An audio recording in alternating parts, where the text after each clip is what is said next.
More transparency and clearer guidelines are already under consideration for addressing future proposals after Project Blue hit a roadblock at this week's Tucson City Council meeting. Some leaders are convinced we have not seen the end of data center proposals here. 13 News reporter J.D. Wallace is live downtown with what's already being considered and what some say they would do differently. J.D.? Brooke, non-disclosure agreements were considered the cost of doing business with Project Blue developers at first, but that might change if elected officials are going to support projects like this in the future. You can drag these around and see the impacts.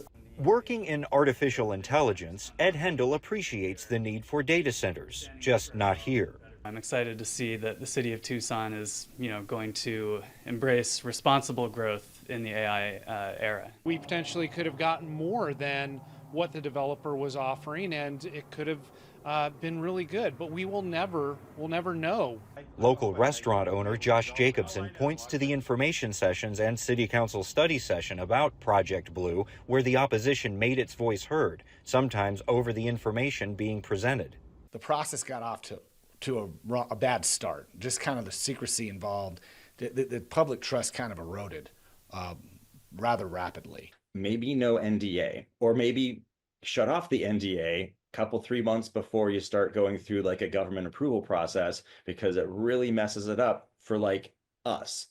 Supervisor Matt Hines dealt with a non-disclosure agreement when he voted for selling 290 acres of county land to Project Blue, but that depended on the city council approving the development agreement and annexation.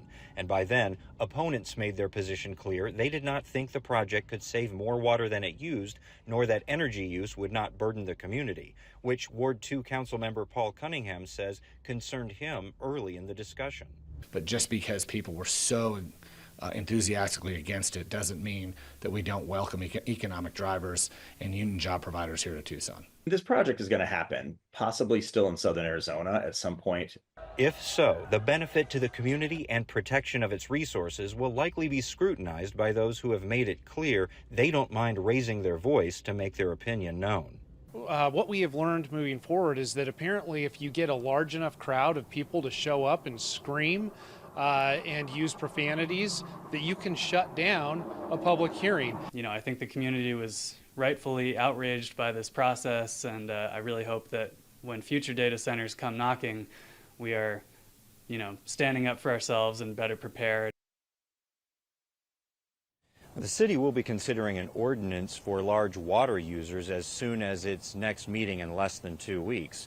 Reporting live from downtown, J.D. Wallace, 13 News.